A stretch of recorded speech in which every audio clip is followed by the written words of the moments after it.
회복할 수 있었던 이유는 세 가지가 이렇게 들으면서 정리될 수 있는데, 첫째는 물론 이제 공동체에서 하는 이 캠프, 24시간 예배라는 찬스를 잡았던 것이고, 두 번째는 본인이 어떤 영적인 기아의 상태, 영적인 다운의 상태, 어떤 갈급함의 상태에 있다는 것을 본인이 알았고, 또 세 번째는 또 기본적으로 영적으로 깨끗하고 또 순수하기 때문에 그런 것을 느낄 수 있었던 것이죠.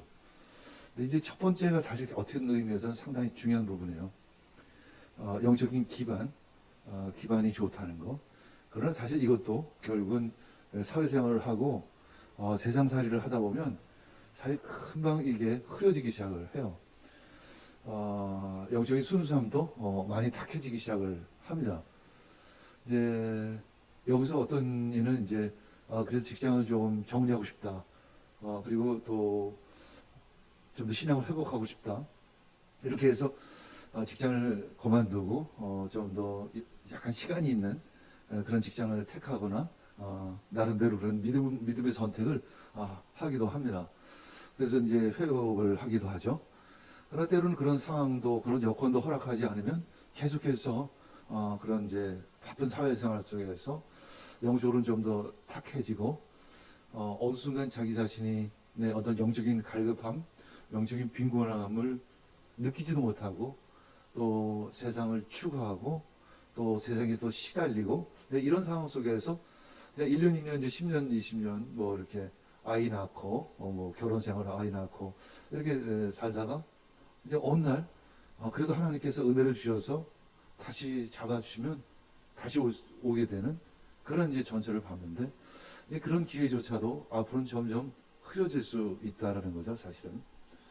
자, 우리가 특히 이제 청년들이기 때문에 이런 사회생활의 경험도 많지 않고 이 사회생활 속에서 신앙생활 한다는 것은 더더욱 참 쉽지 않다라는 거죠. 참 사회생활 하는 것 자체가 피곤하고 힘들고 몸으로도 사실은 지치고 이런 상황 속에서 와서 또 금요철에 예배 드려야 되고 또 와서 뭐 주일날 하루 종일 섬기고 또 이렇게 오후에 집에 들어가서 또 아침에 새벽같이 회사를 출근해야 되고 이런 상황 속에서 내가 이제 이렇게 사는 것이 맞나? 예배를 이렇게 꼭 많이 드려야 되나? 이런 생각도 사실은 갖게 되죠. 그러면서 예배가 점점 줄어들기 시작을 해요. 그런 예배가 줄어들면서 어떤 것이 느껴지냐면 그러면 예배를 2시간 드리고 1시간 드리고 3번 드리든 거 2번 드리고 1번 드리면 그 몸이 좀 편할까? 사실 그렇지가 않아요. 점점 어떤 생각이 드냐면 예배가 나를 더 귀찮게 여기는 것 같고 예배가 내 몸을 더 피곤하게 하는 것 같은 사실 그런 느낌이 들기 시작을 해요. 그런데 사실은 이 피곤함이나 힘든 것은 이 세상이 원래 우리를 힘들게 하고 피곤하게 해요, 사실은. 원인을 거기서 찾고 하나님 안에서 그것을 회복하기는 것을 추구해야지 예배를 포기하면서 내가 좀 쉬어야 되겠다. 우리 어른들은 그런 경험을 했었어요. 그래서 그거 가지고 쉴 수 없다는 것. 그것으로 피곤함이 해결되어지고 그것으로 인해서 내 어떤 갈급함이 해결되지 않다는 것을 사실은 알아요. 그렇기 때문에 바빠도 때로는 그냥 밤 10시에도 퇴근해서 교회로 달려오는 거죠. 피곤한 몸을 이끌고. 근데 기도하면 그게 회복되는 것을 경험을 해요. 그래서 그런 일종의 영적인 근육이 생긴 상태인데 우리 청년들은 아직 그런 상태가 사실은 아니죠. 그 구분이 잘 안 되는 거죠. 그냥 피곤하면 포기하고 피곤하면 줄이고 또 그러면서 자기가 누릴 건 어느 정도 누리려고 하는 부분들이 또 있죠. 어느 정도 친구도 만나야 되고 어떤 세상적인 어떤 약간의 재미 뭐 이런 것도 적당히 추구하고 이런 것을 사실 다 하려고 하다 보니까 결국은 맨 나중에 결과론적으로 나는 이 예배를 좀 줄여야 되겠다. 그렇게 결론을 내리는 경우가 있습니다. 이제 그런 생활을 좀 하다가 보면 내가 진짜 영적으로 갈급하다는 것을 느끼고 그래서 어떤 기회가 되어서 다시 회복하고 그러면서 지난 시간들 돌아보면서 내가 이런 상황 속에서 내가 지난 1년간을 지내봤더니 2년간을 지내봤더니 아, 지금 그랬었구나. 이걸 내가 어떻게 내가 이것을 극복하지? 앞으로도 이거 1년이 아니고 10년, 20년이 아니죠. 뭐 2, 30년이 계속될 수 있는 부분들인데, 아, 이것들을 내가 어떻게 극복해 갈 것인가? 사실은 우리들 한계 상황을 넘어서야 돼요. 아, 세상에서도 사실은 어떤 부분에서는 한계 상황을 넘어서야만 이길 수 있는 부분들이 있죠. 뭐 공부도 그렇고 세상을 이기는 부분도 있지만 영적인 것은 특히 더 그렇습니다. 영적인 것은 어떤 한계 선상을 넘어서야 돼요. 이 24시간 예배를 드려봤더니 우리가 한 가지 얻은 것 하나는 뭐냐면, 만약에 우리가 3시간, 4시간 예배 드리자고 했다면 여러분들이 그것이 어쩌면 지루할 수도 있었어요. 여러분들 어쩌면 그것이 피곤할 수도 있었어요. 근데 이미 그것은 그 한계를 넘어서고 영이 육을 이기는 단계까지 나아가는 그 선상에서 우리는 어떤 하늘이 열리고 영적인 돌파가 일어나는 것을 우리는 경험을 하는 거죠. 우리는 그런 영적인 돌파, 영적인 경계선을 넘어서는 것을 수시로 경험을 해야 돼요. 그래서 우리는 바쁜 사회생활 속에서도 예배드리면서 그 지친 몸을 영으로 이길 수 있는 것이죠. 그런 훈련, 그런 근육을 쌓아나가기를 원합니다. 그래서 늘 여러분들이 바쁘고 세상 일로 지칠지라도, 예를 들어 아침 톡방에 참여하지 못할지라도 잠시 5분이라도 들어와서 기도 제목이라도 올려놓는 그런 마음, 잠시 그 5분 메시지라도 듣고자 하는 그런 마음, 그런 사모함, 그런 것들이 필요합니다. 왜냐하면 청년 시절에는 모든 시간에 여유가 있었어요, 사실은. 내가 마음대로 시간을 쓸 수 있었어요. 그래서 많은 시간 속에서, 그래서 하루가 뭐 12시간이라고 하면 12시간 속에서 서너 시간, 대여섯 시간 정도 하나님께 드릴 수 있었어요. 왜냐하면 나머지 시간도 충분히 있었기 때문에. 그러나 이제는 사회생활을 시작하면 그런 여유가 없는 거죠. 그냥 없는 시간을 쪼개서 하나님께 드릴 수밖에 없는 그런 상황 가운데 들어가는 거죠. 저는 사실 그런 상황 속에서도 목회를 했었죠. 제가 그런 간증도 했었죠. 기도를 내가 오늘 수요 예배인데 수요 설교를 해야 되는데 어떤 부담감이 있잖아요. 어디 기도할 시간은 없고 바쁘고 회의는 많고, 그러니까 저기 운동장 가로질러 가면서 방언기도 라이아라바나 가야샤야 약간 좀 이상한 사람처럼 운동장 가운데서 어떨 때는 그거 깜빡 잊어버리고 내가 복도까지 가지도 모르고 거기서 이상한 라이아라바나 샤야라 가면 그러니까 사람들이 지금 무슨 소리 하세요? 뭐 이런 오해를 받기도 하는 거죠. 그래서 어떻게 보면 내가 목회자가 축복이에요, 사실은. 왜냐면 목회자니까 영적인 책임감이 있기 때문에 내가 그 한계 상황을 내가 극복하려고 이제 애를 쓰는 거죠. 뭐 차에서도 기도하고, 오히려 요즘에 차에서 기도하지 않아요. 왜냐면 시간이 여유가 있으니까. 근데 전에는 차에서 기도하고, 길거리 다니면서 기도하고, 복도에서 기도하고, 복도에서 혼자 속으로 방언 찬양하고, 뭐 운동장은 지나다니면서 기도하고, 그래야만 내가 영적으로 충만해야 내가 말씀을 전할 수 있기 때문에. 마치 그런 것처럼 우리는 이제 이 시대는 점점 우리가 바쁘고, 마치 적과 꿀이 흐르는 가나안 땅에 이스라엘 백성들이 도착했던 것처럼 많은 가나안의 문화, 많은 가나안의 미신들이 계속 공격해오고 우리들의 영향력을 끼치고 있기 때문에 결국은 각자가 하나님 안에서 자기를 지키는, 믿음을 지키는 그런 훈련이 필요합니다. 언제까지나 사실은 기목사 캠프를 통해서 여러분들을 위기 때마다, 어려울 때마다 사실 구해내 줄 수는 없어요. 그렇죠? 그래서 목사님이 어느 정도 깨어있기 때문에 안 되겠다, 이때다, 여기서 더 지나가면 안 되겠다 하고 24시간 예배를 드렸지만 늘 모든 것들을 교회 공동체에 의지할 수는 없습니다. 여러분 스스로가 영적인 근육을 강건케 해야 될 줄 믿습니다. 그중에 실패한 지파가 사실 단지파예요. 오늘 나오는 단지파가 그 믿음에서 실패한 거예요. 가나안 문화에 젖어 버린 거예요. 단지파는 10만 명의 이제 인구를 가지고 있는 꽤 큰 지파예요. 그러나 가장 좁은 땅에서 지금까지도 살 수밖에 없는 그런 지파로 전락해버리고 말았어요. 가장 강력한 군사력을 가지고 있었죠. 한마디로 싸움을 참 잘하는 지파였습니다. 그래서 가장 남서쪽에 위치해 있었어요. 남서쪽은 이제 밑에가 왼쪽은 지중해고 밑에가 이제 블레셋이 위치하고 있는데 이제 블레셋과 접경 지역에 있었던 거죠. 그래서 블레셋을 점령해서 땅을 넓히든가 아니면 그들의 영향력 안에 들어가든가 이제 이것은 기회일 수도 있고 위기일 수도 있습니다. 사사기 2장 34절. 근데 그들은 단지파는 어떠한 모양새였을까요? 그 가나안 족속들을 물리쳤을까? 아니면 공격을 받았을까? 영적인 침투를 당했을까? 자, 1장 34절 읽겠습니다. 아모리 사람은 단지파 자손을 힘으로 산간 지방에 몰아넣어 낮은 지대로 내려오지 못하게 하였습니다.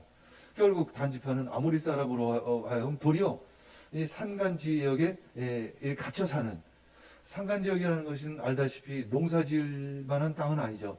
평지로 내려가야만 농사를 지을 수 있는데 낮은 지대로 내려가지를 못했습니다.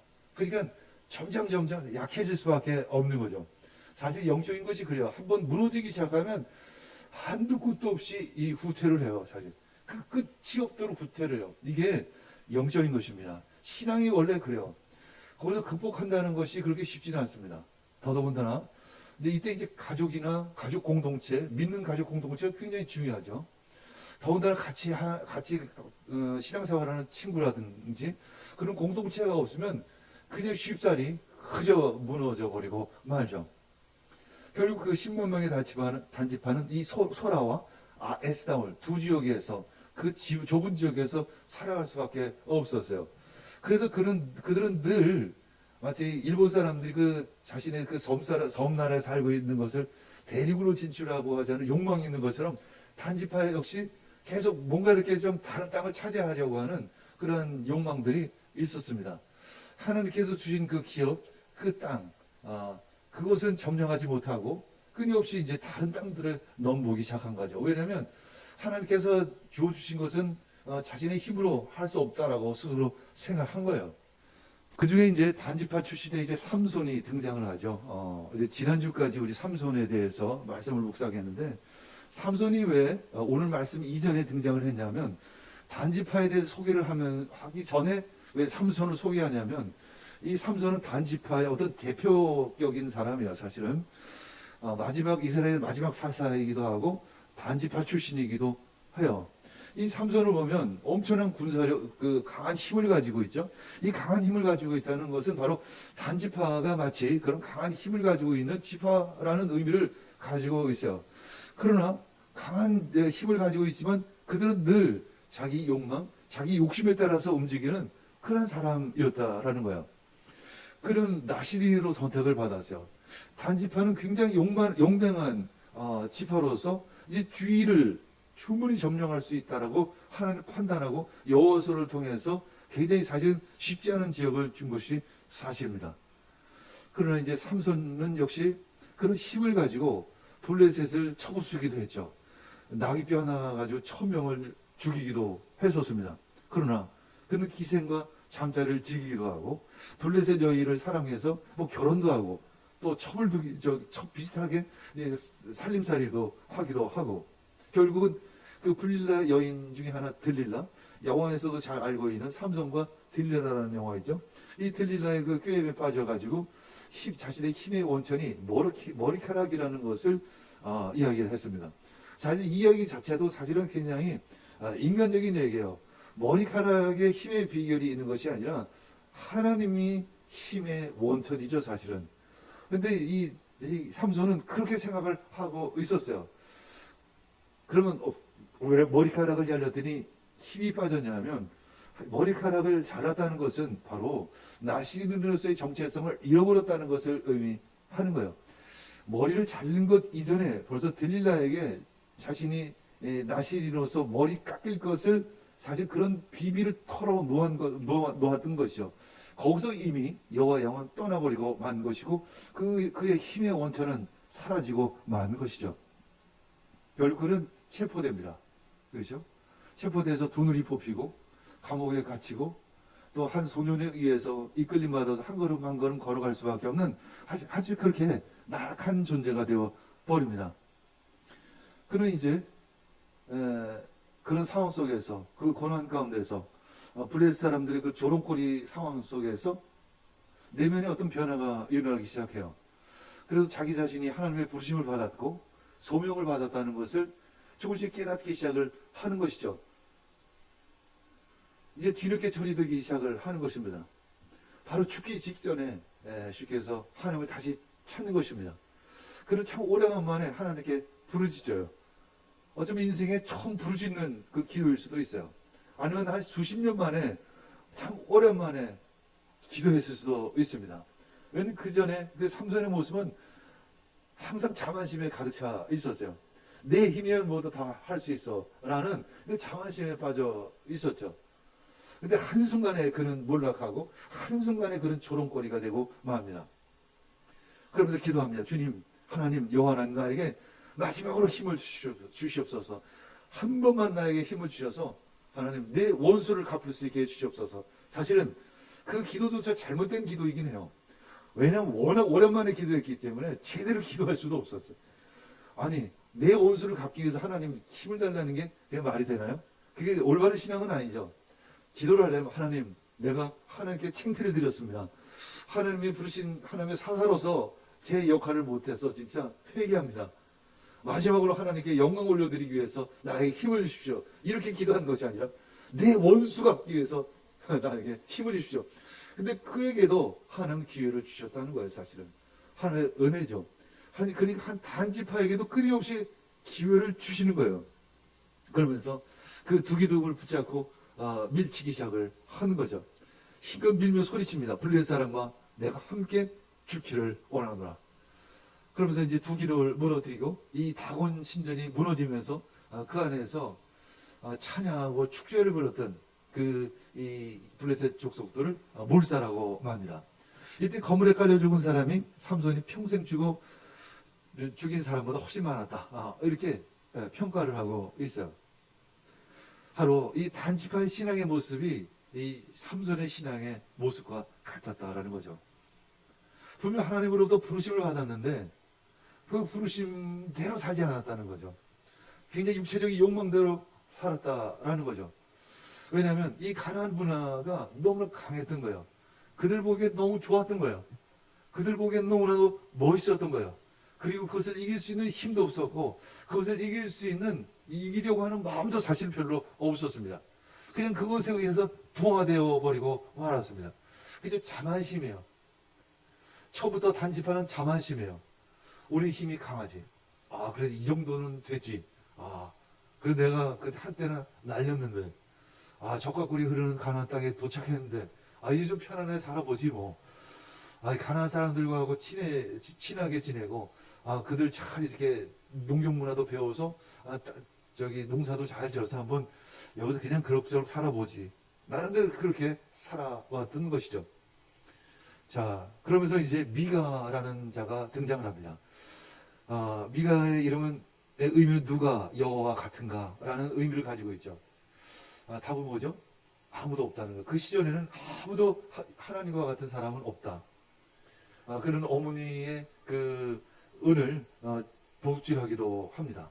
그리고 어머니가 이제 그 도둑질한 사람을 저주하는 기도를 하자 그걸 듣고는 또 어머니한테 돌려줘요.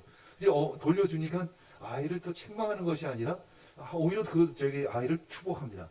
그리고 그것을 또 신상을 만들어서 그 산당에 잘 모셔두라고 해요.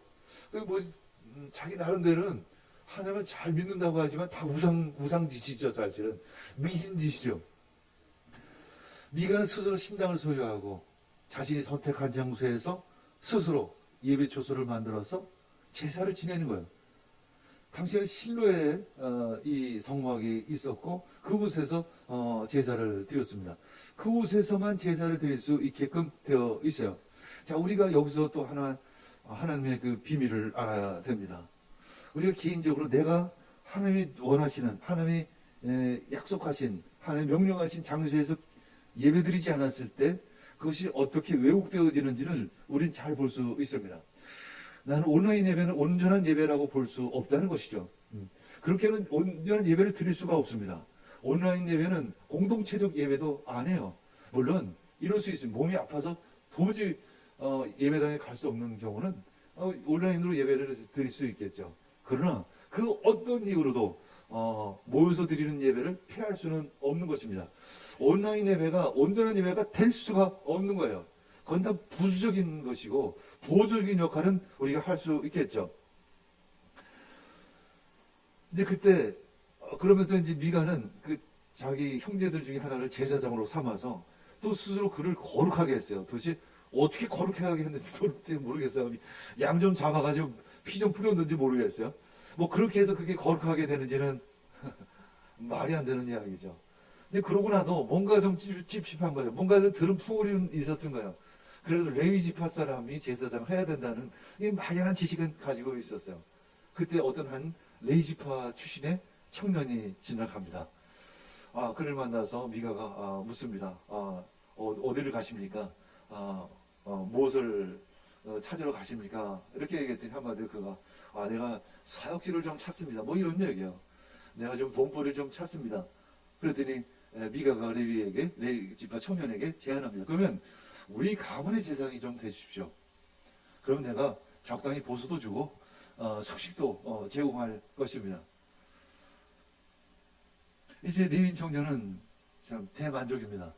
안정적인 수입 그리고 숙소도 완전히 해결될 수 있는 좋은 여건 기회를 잡았죠. 자, 사사기 17장 13절 읽겠습니다. 그래서 미가는 자기가 이제 레위 사람을 제사장으로 삼았으니 주님께서 틀림없이 자기에게 복을 주실 것이라고 생각을 했습니다. 미가는 그렇게 생각한 거예요. 이게 우리가 지금 보기에는 진짜 엉터리 같고 말도 안 되고 이거는 진짜 잘못돼도 빗나가도 엄청 잘못됐는데 미가는 그렇게 알고 있는 거예요. 사실은 우리 혹시 그런 부분이 있어요. 엄청나게 잘못됐는데 엄청나게 실수하고 있는데 나는 괜찮아요. 나는 괜찮다고 여기는 거예요. 내가 잘하고 있고 난 복 받을 거야. 이렇게 생각할 수 있다는 거예요. 그래서 우리는 끊임없이 말씀을 묵상하고 말씀 속에서 하나님 도대체 나에게 무엇을 이야기하시는지를 우리는 끊임없이 질문해야 하는 것이죠. 이제 그때 이제 단지파가 등장을 하는 거예요. 오늘 18장 말씀이 등장을 합니다. 단지파는 끊임없이 새로운 땅을 찾으려고 했었어요. 이 새로운 땅이 어떤 개척자로서의 새로운 땅이 아니에요. 사실은 뭐냐면 하나님께서 이미 주신 그 기업, 그 땅은 포기했어요. 왜냐하면 그 땅은 이미 강성해져서 자신들이 범접할 수 있는 그 땅이 되어 버렸습니다. 한마디로 기회를 놓친 거예요. 모든 것은 기회가 있습니다.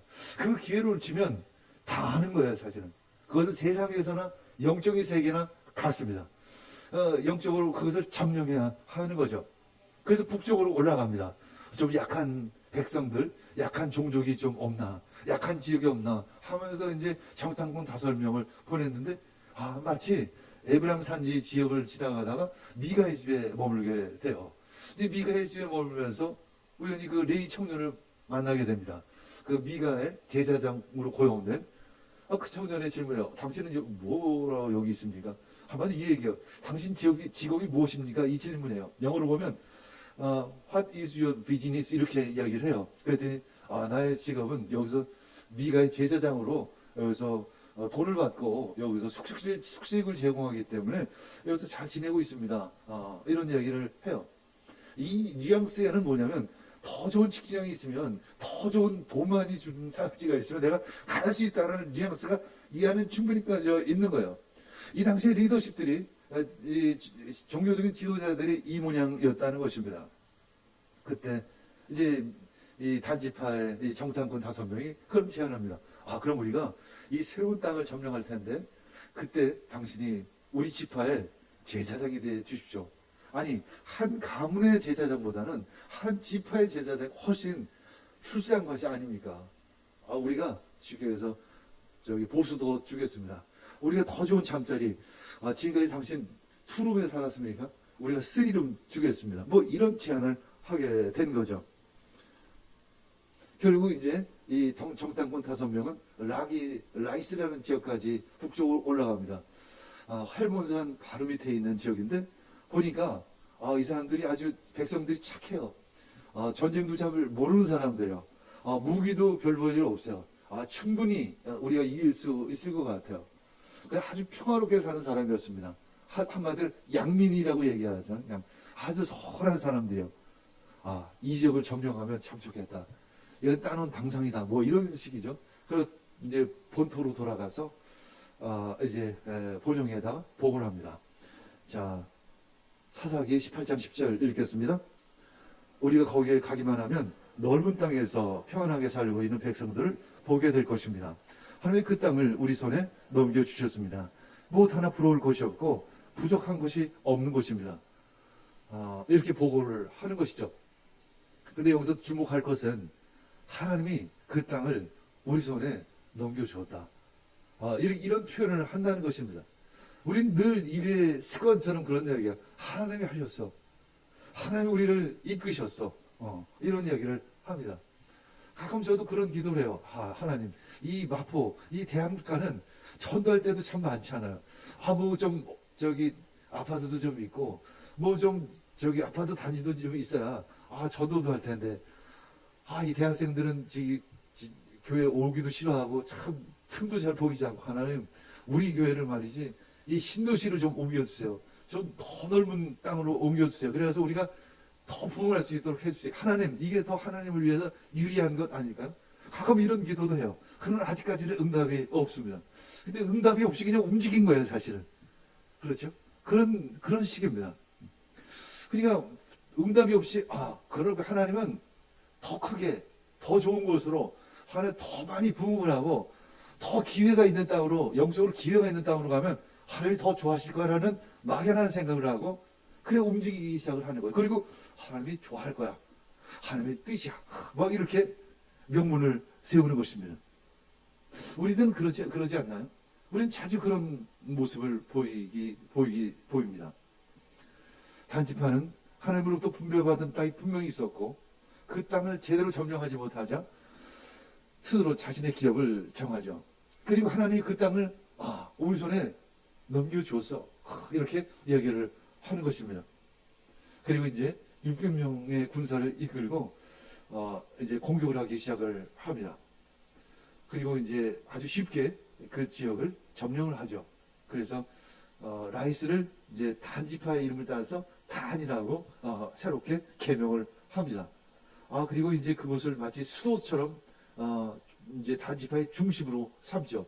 그리고 소라 이쪽 지역을 마치 베이스 캠프, 병참기지 이런 비슷한 보조 역할을 감당하는 그 두 지역을 이제 차지하게 됩니다. 그러면서 이제 새롭게 시작하니까 뭔가 마음에 어떤 준비를 해야 될 것 같고, 영적으로 어떤 준비를 해야 될 것 같아요. 그러니까 이제 미가의 제사장이었던 그 레위 청년과 그 안에서 이제 우상으로 섬기고 있던 그 에봇, 그 드라빔, 그리고 색인 신상, 뭐 부어 만든 신상, 이거를 돈 주고 사가는 것도 아니고 훔쳐가요.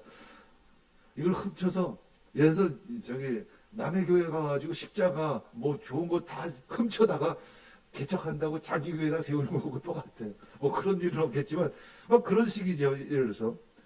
그리고 이제 그 단지파 중심에다가 큰 산당을 차리는 것입니다. 자, 사사기 18장 30절에 읽겠습니다. 단지파 자손은 자기들이 섬길 신상을 세웠다. 그리고 모세의 손자이며 게르손의 아들인 요나단과 그의 자손이 단지파의 제사장이 되어 그 땅 사람들이 포로로 잡혀갈 때까지 그 일을 맡았다. 이렇게 말씀하고 있습니다. 그래서 단지파 자손은 자기들이 섬길 신상을 아주 지파 차원에서 우상 숭배를 시작을 한 거예요.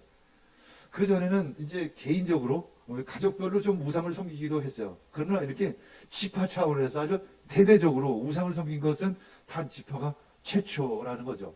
결국 단지파는 그 결말이 어떻게 될까요? 12지파 중에 그냥 사라지는 지파가 되어버렸어요.